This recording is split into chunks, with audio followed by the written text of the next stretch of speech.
Mohammad Maroof Raza. A former Indian Army officer, Mohammad Maroof Raza has a master's degree in war studies from King's College, Cambridge.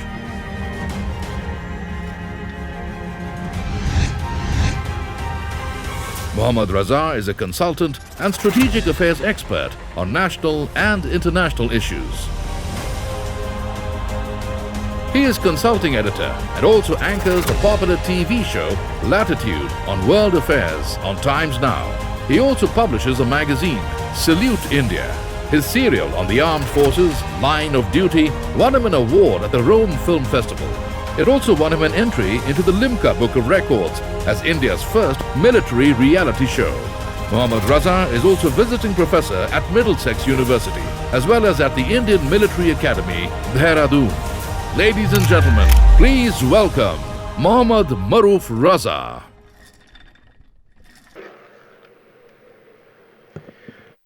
Okay, good evening, ladies and gentlemen.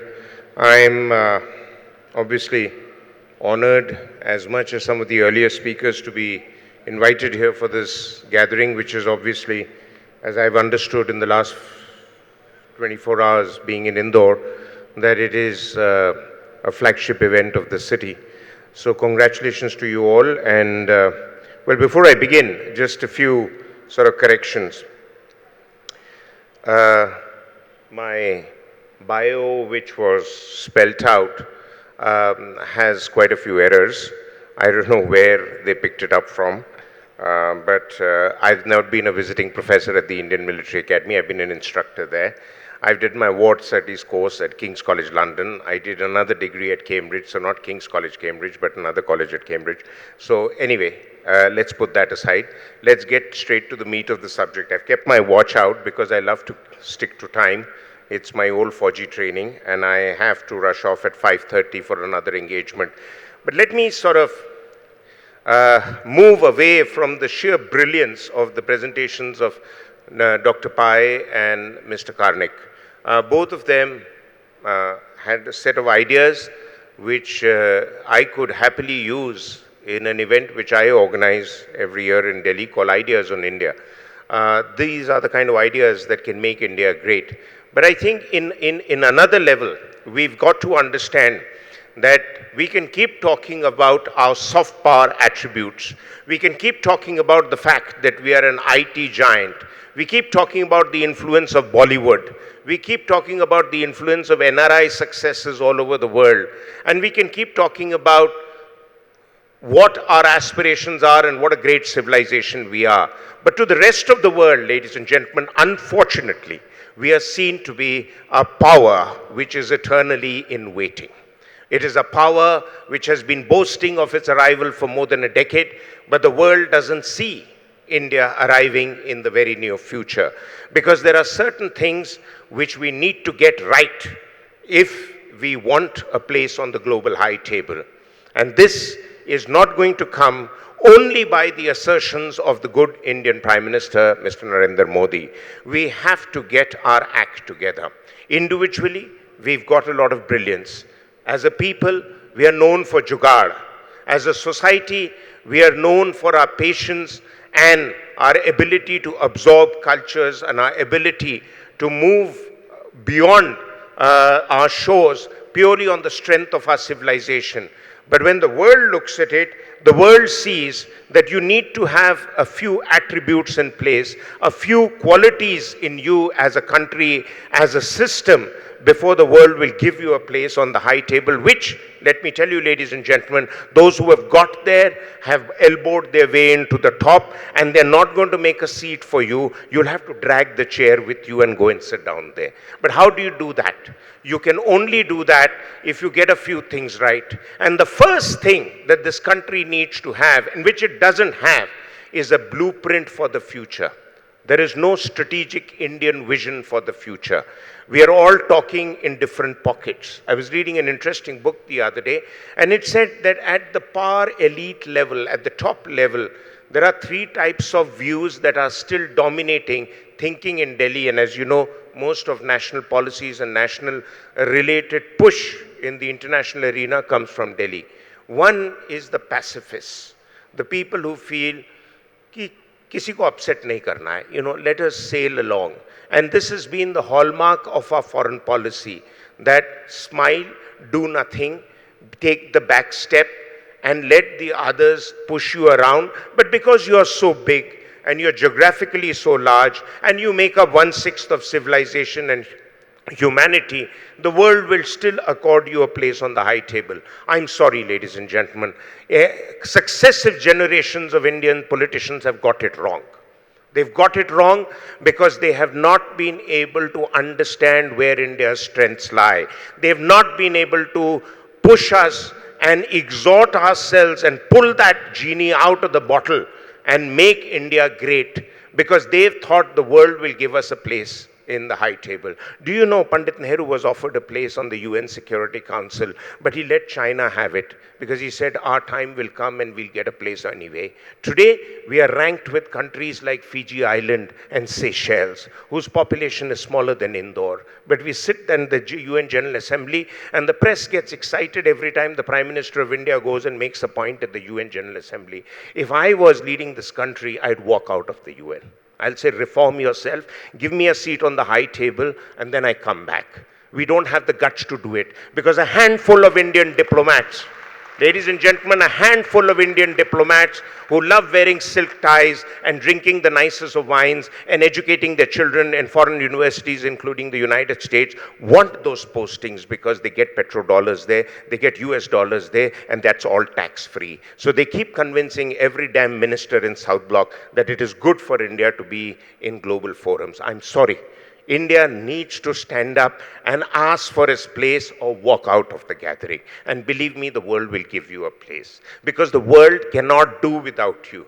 The problem is that we have no clear-cut agenda where we are going. The second big problem for India is there is no connect between the political leadership and our capabilities, more so our military capabilities. Our politicians are almost embarrassed to say, until Mr. Modi's government, are almost embarrassed to say that we have a military that can fight a bloody war and win it for you. Because successive generations of Indian politicians have been brought up on the diet of pacifism and non-alignment. That is passé. Non-alignment is a dead horse. You can't make a dead horse run anymore. You have to get real. The third big problem for India is that we continue to show restraint. Now, to some extent, and I'm referring to an article written in The Economist 3 years ago, March 2013. The third big problem for us is we show restraint. That restraint was abandoned somewhat with the surgical strikes. But is that enough? Is the surgical strike going to be enough to tame Pakistan? As we've seen, subsequent to the surgical strike, Pakistan has continued to use terror against us, and we have been floundering for our responses. And that brings me to the next point, that what we lack is a credible policy to deal with troublesome neighbors, both Pakistan and China. Why? Because we feel that we will be able to diplomatically negotiate our way through every problem. Do you know, before we slumped into the disaster of 1962, Krishna Menon, who was Nehru's trusted confidant and the then defense minister, for me, possibly as bad as the defense minister as the last one that we have, if I can take a name, both of them came from the same state. Now, those two have repeatedly embarrassed our armed forces because they either thought too much of their ability to take a decision or the subsequent one never took a decision. So he was called Saint so-and-so because he didn't want to dirty his hands. Now we have a real problem in dealing with Pakistan and more so with China. Pakistan is your immediate nuisance. China is your long-term problem. What is the strategy we have in place?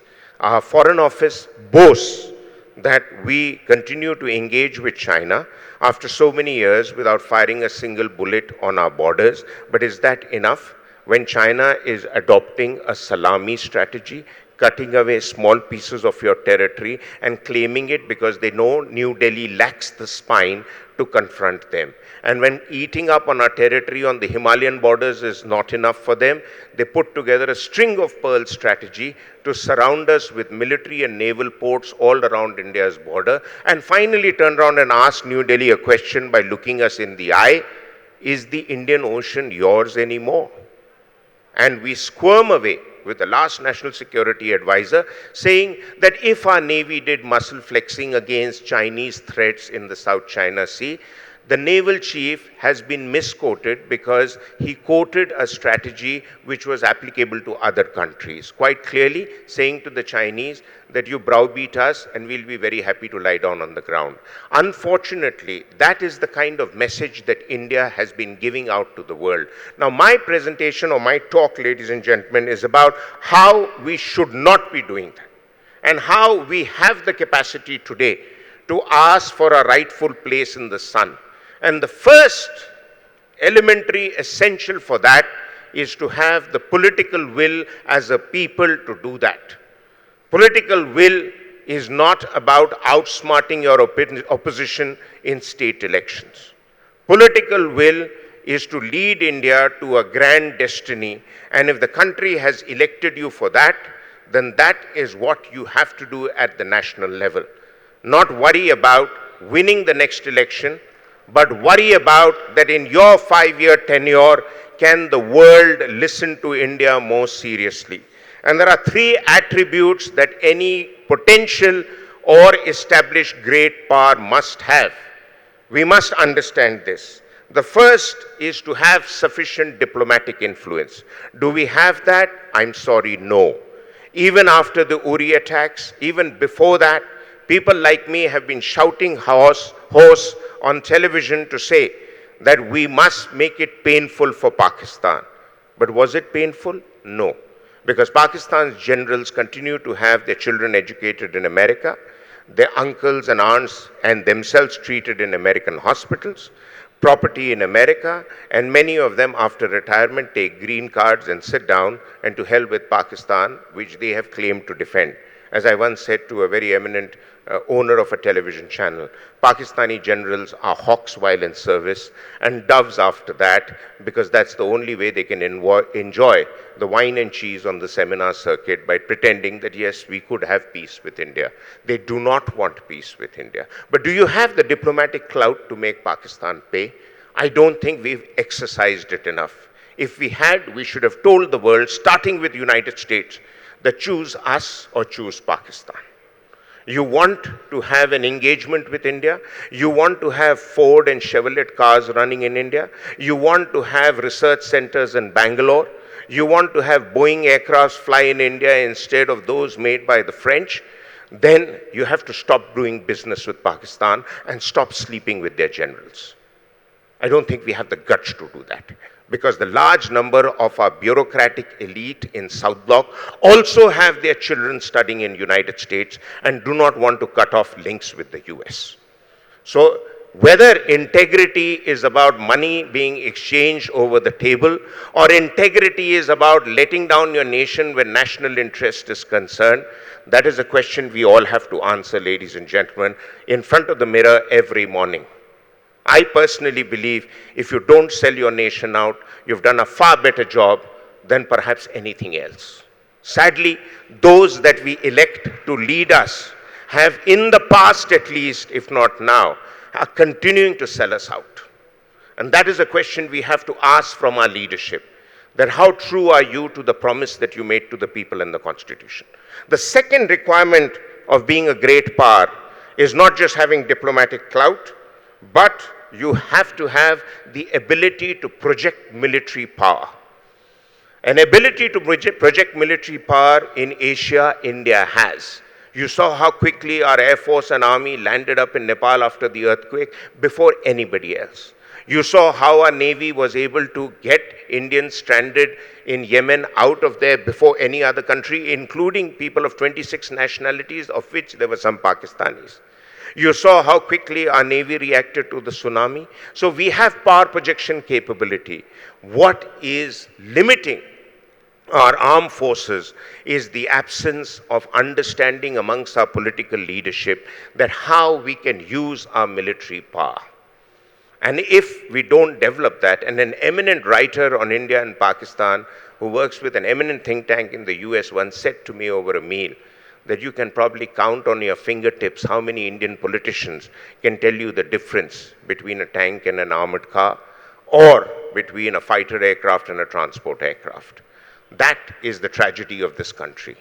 Our leadership is not sufficiently informed about taking strategic decisions. The third attribute that any country needs to be taken seriously is a stable economy. Now, Japan had been an economic giant for decades, but militarily it was seen as a dwarf. We, on the contrary, at least in the region, were militarily taken seriously, but economically we weren't. That is beginning to change. But the one area in which Mr. Karnik and Mr. Pai both talked about, and we are not exploiting enough as a people, is the genius of the Indian people. The Indian people are extremely innovative, extremely capable, but where we are not exploiting them, because there are people in Delhi who feel there is nobody else who should be in the decision-making elite but them, many of whom who've perhaps passed that one entry exam in their life, which is a ticket to everything till they die. That has to change. We have to have a system of intellectual pluralism. We have to have people coming in at various strata of life, because some of us are late starters. I joined the army, ladies and gentlemen, because I didn't want to study. I ended up being with books for the rest of my life, because do you know, it is the army that forced me to study. Because wherever I went, my commanding officer said, this chap is St. Stephen's Wala, give him a bloody book to read and ask him to speak about it at dinner. So suddenly I realized my passport to success lay out of academic knowledge, and not my ability to outrun and outshoot my troops, which fortunately, being a well-built guy and an athletic fellow from my college days, I could even do that. But in the long run, what counted was that I was a late starter, and I today am being referred to rather generously by eminent thinkers as somebody, you know, who is probably better informed on strategic issues than perhaps most others. Perhaps maybe the case, maybe not. But the point I'm making you understand is, we all come into our own at certain stage in life.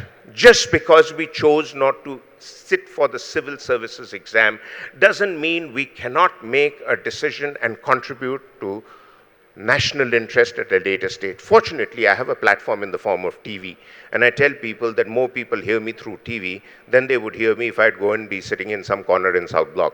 But not everybody has that kind of opportunity. So 3 attributes that a country needs to have to be taken seriously is diplomatic influence. Sorry, we don't have it yet. We may like to flatter ourselves to say every diplomatic capital receives us nicely, but that's part of the business of diplomacy. They'll even receive their enemy nicely. Secondly, we have military power. We have military power limited because we don't have the political will to exercise that military power. Thirdly, economic muscle, we are getting there, but we've been getting there for a long time.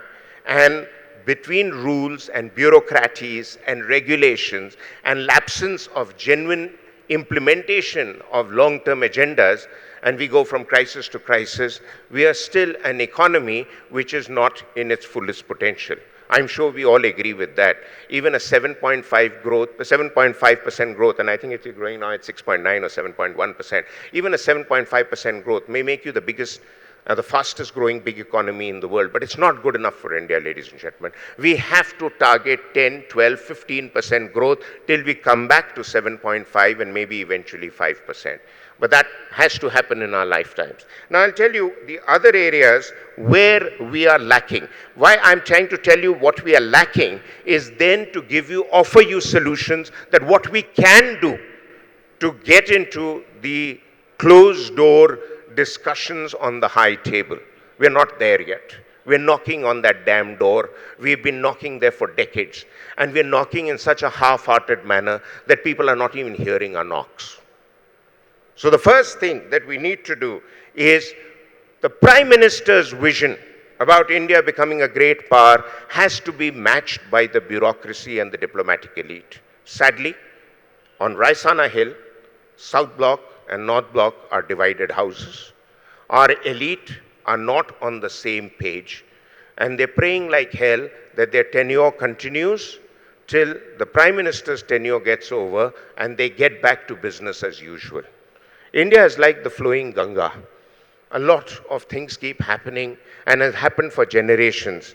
And we will continue to move on. There's somebody who once said that the bumblebee cannot fly. Why?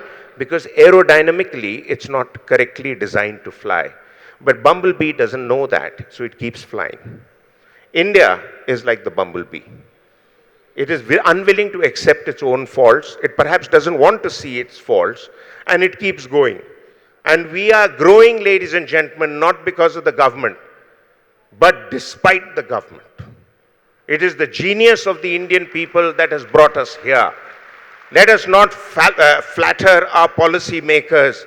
Once in a while, they do a few things right, like the distinguished collector just brought out, but those are few and far.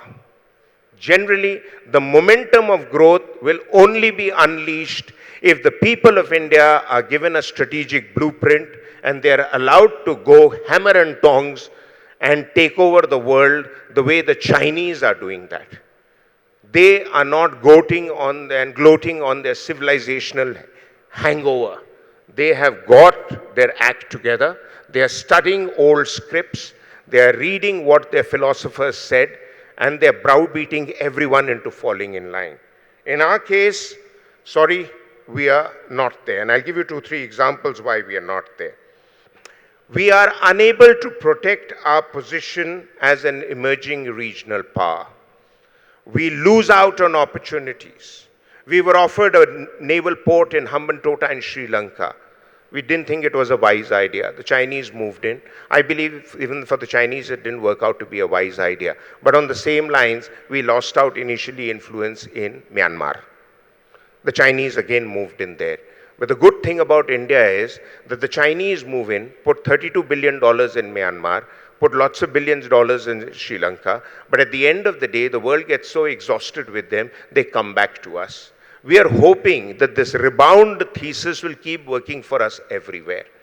It is not going to work, ladies and gentlemen. But the second thing is that we cannot win friends.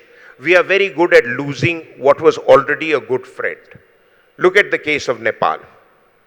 Look at the case of Myanmar. Look at the case of Sri Lanka. Do you know the new Sri Lankan president, though he did not allow Chinese ports to continue their work in Sri Lanka, the first official trip he made after becoming president, he went to Sri Lanka, he went to China. He didn't come here. So we must understand this arc of influence and the region of influence that we have looked at and which led to the Indian intervention in Sri Lanka under the big dream of Pax Indicana is not going to be there waiting for us forever. We have to take over not just our neighborhood's goodwill, but we have to extend ourselves by acting east and acting west all over again. And this is not going to end with just the presence of the Crown Prince of Abu Dhabi on the Republic Day parade. It's a shame that this country had the forewarning of the Abu Dhabi Crown Prince coming, and we could not present to them proposals for investment in India for even $1 billion when they're looking to invest $75 billion. Because files were floating up and down between the damn bureaucracy and they never got an answer between one or the other, and everyone trying to show, as was brought out earlier, that do nothing so you don't get caught. But look where the country suffers. So that money eventually is probably going to go to somebody else. So why, at least in the case of Pakistan, dumb as that they are, the Chinese make the plans for them, they make the business plans, they come with the money, they invest in them. They only say become our lackey. And Pakistan is happy to do that. So they provide them Gwadar port, which Chinese have taken over completely. They provide them a highway in the Karakoram, which the Chinese have taken over completely. And it's just a matter of time before Pakistan becomes another North Korea. And Pakistan doesn't mind it, because they're rich and elite. As I told an American political scientist at a debate and seminar in London, when we were talking about Afghanistan, I said, sir, don't you think you went into the wrong country? He said, what do you mean? So I said, you went into Afghanistan, you lost $660 billion, you lost 4,000 American soldiers. Maybe if you had paid 10% of that, 10% which means $60 billion to Pakistan's generals, they would have gone and got Pakistanis to go and die there for you. So he said, well, that's a good point. We never thought about it. The problem is, we can think solutions for others, but unless we are aggressive enough to put it on the table of the others, the world is not even going to come back to you. And the world is not asking, ladies and gentlemen, only for IT solutions. The world wants solutions to everything. And as was brought out in the previous presentation, the average Indian is smarter than a whole lot of other people. And this an academic told me in the West long ago, that elsewhere in the world, 10 or 15% do the thinking for the other 85 to 90%. Here the problem is, the 95% have already thought for themselves, and the government is not able to come up with solutions how to counter that. So that's why, as somebody said, we are a functional anarchy. And this was a term which was quoted in the 60s by an American economist. But I would like to say today, we have to get ourselves together. We have to be more unified. We have to have the following priorities. The first is that we must be together as a national entity. All this nonsense about Nakshals and the Northeasterners and the Kashmiris, I mean, can you imagine? I cannot believe any other country, self-respecting country in the world, would be giving first-class air tickets and hotel fare to Kashmiri separatists to go abroad and abuse you. We've done it for generations. And sometimes we don't want to talk to the Pakistanis because the High Commissioner hosted those separatists. But then on other times we say we'll talk to the Pakistanis as long as he doesn't host the separatists while we are talking to the Pakistanis. I mean, what bullshit. But at the end of the day, this is the kind of approach we have. So we have to get our act together. And there has to be a line drawn between what is your demand as a regional ethnic people and what is your national identity. As I've often said to the Kashmiris and their lackeys on television, you don't like this country, get out of here. We can do without you. But you can't be on this soil allowed to stand and abuse the country that feeds you. And I think that is a democracy be damned. That is a central requirement. Can you try that in Trump's America? Can you stand up and say anything against the vision of America that President Trump now has? God help you. You will be out on the next bloody boat on the Atlantic before the sun sets. Now, second point to understand is that the logical extension of our neighborhood must be focused on Nepal, Bangladesh, Myanmar, Sri Lanka, maybe not Afghanistan, though the ambassador of Afghanistan is a personal friend of mine. But I think that's a bit of a quagmire with many empires have gone and got sunk into. So you've got to be careful if you want to get involved there. The third priority is to deal with terrorism. And you have to deal with terrorism with a far more comprehensive approach than we've had in the past. None of this pussyfooting around, none of this dilly-dallying with decision making. Just go. As I wrote 25 years ago on my book on low-intensity conflicts, you fight a terrorist like a terrorist. He doesn't respect rules, you don't respect rules. And unless you have that approach, and unless you don't constrain your military, and I tell you, our guys in uniform are first class. Even the United States Navy has respected our Navy to be on par with NATO and perhaps better. And I've met people from various armies in the world, and they swear by the professionalism of our forces. You know where the problem lies? First, at the political decision-making level, when they don't know how to use you. And second is a number of generals who've risen to the top, sadly, who have also mastered the art of being his master's voice. Now, unless we do away with that culture, we have first-rate, hardcore, look in your eyes, military commanders telling you the truth, and learn to accept what they say, that they have their hand on their heart, they've put their lives on the line in previous instances. We accept their judgment and get on with it. We will continue to muddle along. The fourth priority is to get these three priorities right. Now we have to collectively get these priorities right. You can't win over internal secessionism and still be sort of, dilly-dallying in your decision-making with Pakistan. You cannot win over Pakistan when you're not able to look China in the eye. Or, for that matter, look at other parts of our neighborhood where secessionists and terrorist groups are getting their act together to give you a multi-pronged nuisance from all sides. The second thing, okay, now, so I've told you these are the priorities. Now, where do we use our diplomatic clout? The first way to use our diplomatic clout is to use our ability to trade. The average Indian has always been a trader. For millenniums, he has traded. He's been in the crossroads of trade. Even now, the Indian Ocean is the great commons for trade. More traffic flows through the ship trades of the Indian Ocean than perhaps anywhere else in the world. The Indian Navy can play a hugely proactive role out there. India's coastline can offer huge trade benefits, but there are problems. The first is, within India, transportation infrastructure is pathetic. The second thing is that our ports are not being developed, not allowed to be developed because of so many restrictions and laws and constraints on them. And finally, our tax structures for trading internally and externally are so damn inefficient that nobody wants to trade. And linked with that is the rule-based approval for everything. A small example.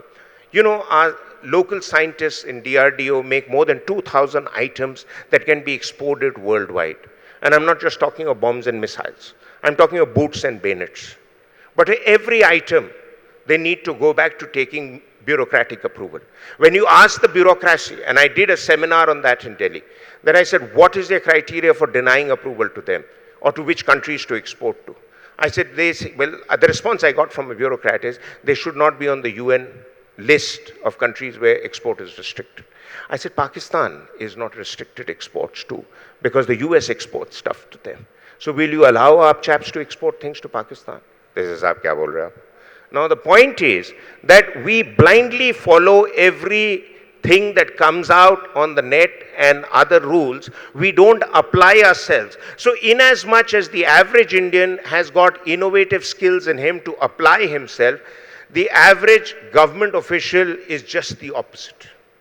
That has to change if we have to use trade and diplomacy to our benefit. In terms of military power, our military power, it was brought out by Mr. Pai that could we have a time when robots could do your fighting. My counter is, not in the near future, sir. Switzerland hasn't had a war for 400 years. It still has an army. We've had a war in the last 70 years, more wars than most armies put together have fought. And at the end of the day, as I once reminded Americans in a seminar there, you will not rule the world on the power of your green bucks and your technology. You will only rule the world if you are prepared to die. And our soldiers, ladies and gentlemen, have shown again and again, and a point we discussed at lunch today with Mr. Pai, that we have the highest record of officers killed in battle vis-a-vis men, because we have a tradition where our people lead from the front. Sadly, that tradition is limited India to its territorial borders. We don't think beyond territorial conflicts. We have to think in terms of trans-regional conflicts. We have to think in terms of partnering other nations. If it's the United States sometimes, so be it. If it's Russia sometimes in Central Asia, so be it. You use yourself as your strategic location as a swing state. You swing yourself with the emerging geopolitical requirement and position yourself as a country that the world can go back to. You can become the go-to country in the event of every crisis. That is when your military potential will be used to the weight category that you should be fighting in, not just fighting and punching below your weight, as Mr. Doval once referred to in one of his addresses. For too long, we've been punching below our weight. The next thing, and that is the biggest problem that we've suffered, that our military capability has suffered because of neglect in Delhi. Either there is an absence of understanding what the military man needs, just like a defense secretary telling the Prime Minister in the cabinet meeting during the Kargil conflict that, sir, the army chief is complaining that we have a shortage of weapons, but I've just checked and we have enough number of rifles, the army is not taking it. So the army chief tells me, he says, I quickly made a few phone calls to find out where the weapons are, which I don't know about. He says, yes, sir, they were in Jabalpur Armory, but they were a World War II vintage bolt action rifle. You can't fight terrorists, you can't fight jihadis, you can't fight armed armies of the world with bolt-action rifle when you take 10 seconds to load the next bullet. In 10 seconds, he's fired 60 rounds, ladies and gentlemen. 60 rounds by the time you fire one round. And this is what the Raksha Sachiv told the Prime Minister.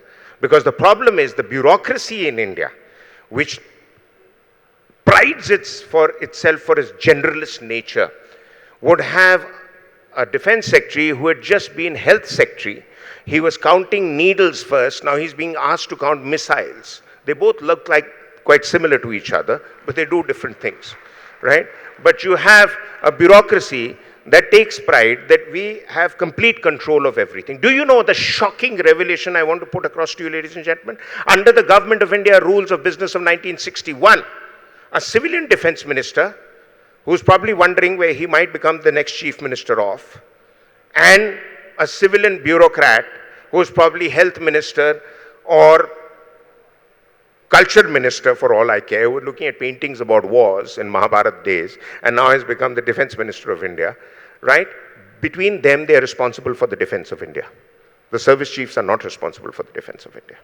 And these were rules crafted in Nehru's time under the able guidance of Krishna Menon after the standoff between Nehru and General Thimayya. So this is the situation we are in. And repeated claims by the armed forces are rebuffed. So whether it is the need for a chairman of chiefs of defense staff, or there is a need for collective integrated planning, or the use of new weapon systems, we have too many cases of weapon systems being bought when we suddenly realize we already had something similar. I can give you another example, but that would be stretching a point. But the point at issue is that we have a military that is neglected. We have a defense industrial complex which is only happy getting a vehicle from abroad, putting the tires in place in India, screwing it up, and they said it is jointly manufactured. Tata's was a case in point. For more than 35 years, Tata continues to give you a vehicle which is left-hand drive, East European made, but we continue to have it. There is no room for innovation there. So the defense industrial complex is midget size, and unless you have a bigger defense industrial complex, you'll continue to pour away huge amount of Indian money in the black hole of defense purchases. We have the dubious distinction, ladies and gentlemen, of being the world's largest defense importer. So therefore, what could India do to actually find its place on the big stage? The first is, the world is waiting for India to take its place. Hillary Clinton had made this assertion in Chennai, in which she says, therefore, it is the time when any of us can afford to look inward has gone beyond us.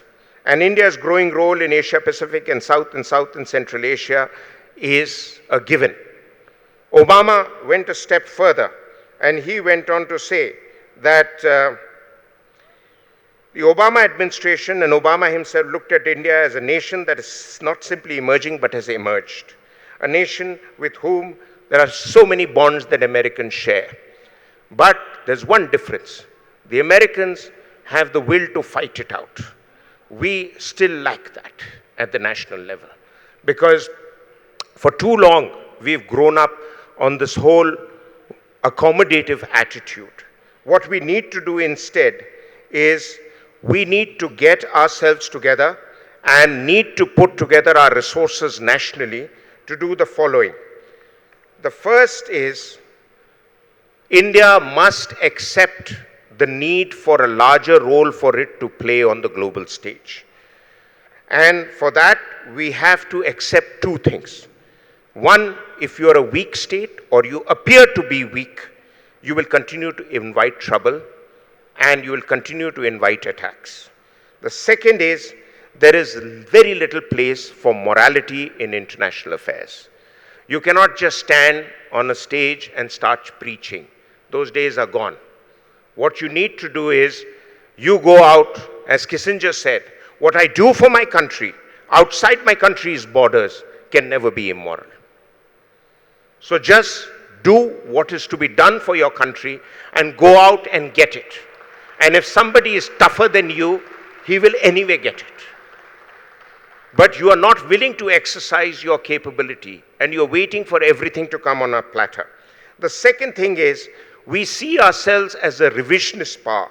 which means we want to revise the world order, but we want to do it nicely.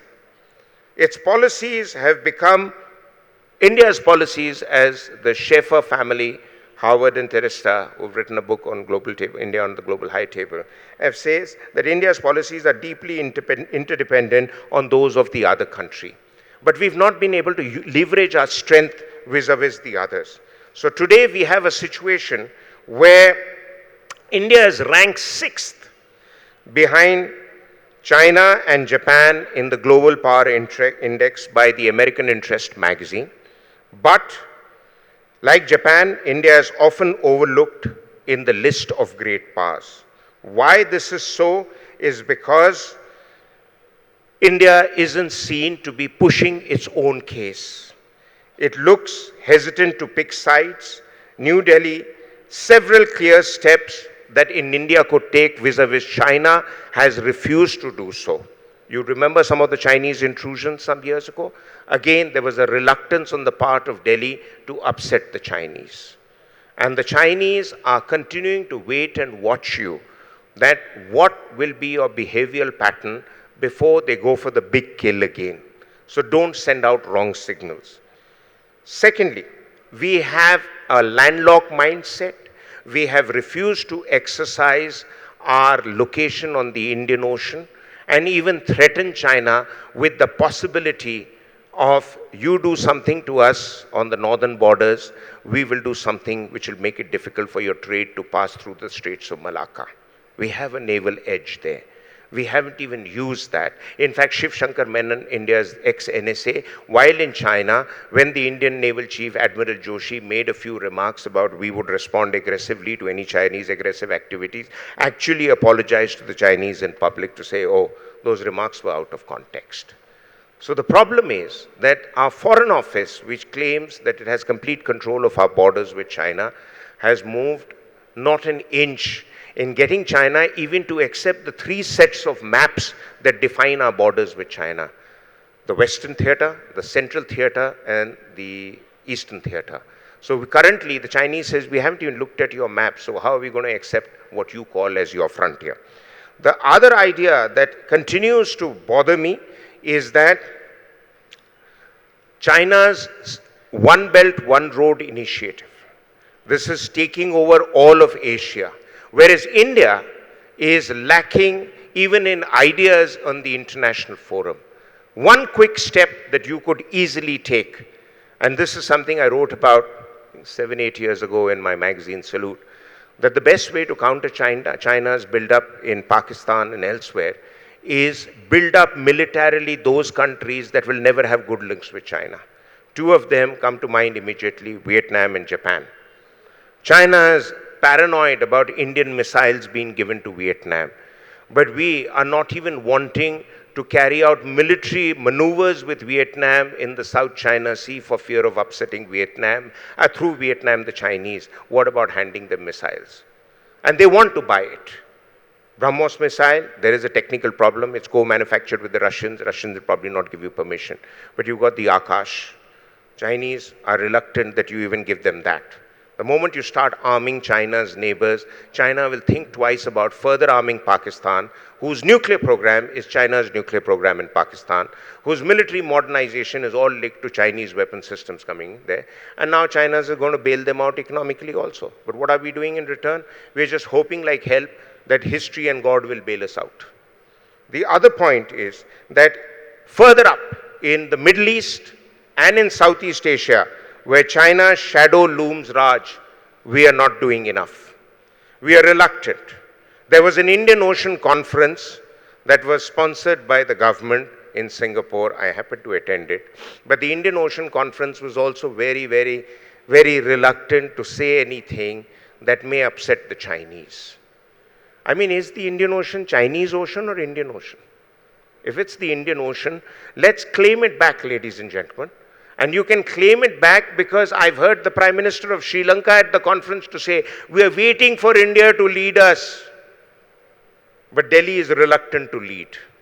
Because somewhere down the line, the military has got over the shock of the 62 aggression. The bureaucracy hasn't. They think everything will go away if the Chinese decide to attack us. But you talk to the military man and he'll tell you he's got solutions how to deal with the Chinese. But there is no communication. The right hand in India doesn't know what the left hand is capable of, and vice versa. The other problems that India has, and I'm going to list 5 or 6 problems and then finally wrap it up. The first problem is that our failure to govern effectively gives our neighbors room to play in India. Kashmir is a case in point. Sometimes even Punjab becomes a fertile ground for them again. This was the case with the Nakshal region. This was the case in the past with India's northeast. So our neighbors are always looking for where we have failure of governance and where they can get involved. The second is India continues to be excessively inward looking. We continue to waste the potential of being a great power because we don't want to exercise the right to be a great power. The third point to understand is that internally, we are not spending enough to improve our infrastructure, not just for trade, but even our border areas. We need to consolidate ourselves. We need to have more usage of our capabilities of the capitalist mindset. And most importantly, we need to deal with all sorts of internal fissures and terror-related agendas that continue to sprout up. You cannot leave a kasab to the courts itself. The honorable courts did what they did with the evidence. But one thing we failed to do, we didn't have kasab enough on TV singing to the world how he was trained and indoctrinated by Pakistan to come into India. Because at the end of the day, we still don't want to embarrass Pakistan. We refused to embarrass them after the 65 war. So Pakistan claims 65 is a victory for them. We refuse to embarrass them with the Siachen glacier military advantages we have. So Pakistan says, oh, let's go back to old disputed positions and the problem is solved. They don't want to admit that for 30 years, Pakistani soldiers have tried every trick in the book, including Brigadier Musharraf, later General Musharraf. They never reached the Siachen glacier. We refuse to even come out with evidence about the recent surgical strikes because we thought it will embarrass Pakistan further. You have to rub their nose in the dirt. That is the only way the military will go back into the barracks in Pakistan. But you're allowing them to rule the roost by strengthening them indirectly. Finally, we must choose the situation that will suit us the most, that will fit an India-type Monroe doctrine. Bharat Karnad writes about it in his book, Why India is Not a Great Power Yet. We have to choose situations where India can play a role. Central Asia wants you there. But we are only too happy to be invited to be a member of the Shanghai Cooperation Organization. We are only too happy to be invited to the G20 talks. But in the G20 talks, you have a prime minister who says that our neighbors should not spread terrorism, but is reluctant to name Pakistan. Furthermore, you have a conference on Afghanistan in Amritsar, where the Afghan president even rebuffed the Pakistani Prime Minister's advisors' offer of $500 million, say, sort out your terror camps with that, don't give me that money. And we didn't even name Pakistan. So there's something wrong with our diplomats, there is something wrong with our policymakers, and there is something wrong in the absence of a strategic vision which is not allowing us to get where we should. You know, I must bring out my last 2 quick points. India has for long had a troika of 3 A's. The absence of a national vision, the absence of a political will to realize it, and the absence of understanding what hard power is. And that can only change if you look more closely and ruthlessly at yourself as a country, that what is missing. I'm tempted here to quote from a Chinese writer's sayings, which China follows to the word. His name was Hu Angang, and he said, culturally, a country must be able to spread the influence of a civilization. Geographically, it must have large land and sea frontiers. Now, many of you must be thinking, wow, we're ticking those boxes. Economically and financially, you have to be extraordinarily powerful. We want to be there, but we are not yet there. Demographically, boast of a large, well-educated citizen base and well-developed infrastructure base. It's 50-50 for us. Militarily, possess unified military structures to extend your military might. Do we have it? I've just explained to you we don't as yet. At least we don't have the political will. And most importantly, politically, you have to have a powerful system that genuinely allocates resources to all its people for consistent growth across the board. And finally, and above all, you must have very, very tight and capable governance. Now ask yourself, how many of these 6 or 7 attributes do you tick mark? Realistically speaking, I would say 3. So you're not there. But what I'm happy to say, that we are on our way to the other 3 also. And that is what I want to leave with you, the younger generation, that if we understand that this country has the potential and this country can make it to the high table, we will all work towards it. And if we don't, then like the last generation, we will continue to adopt soft bailouts, populist measures, a can-do-nothing attitude, and continue to smile at the world and say that historically, our philosophers have said that we will be invited one day to the global high table, so we will wait for that historical opportunity. Unfortunately, ladies and gentlemen, India can continue to muddle along, India can continue to deliberate, but the world is not going to do that. They are moving at a different pace. You just got to run and jump onto that damn ship and get to the captain's place. Are you willing to do that? That's the question I leave with you. Thank you.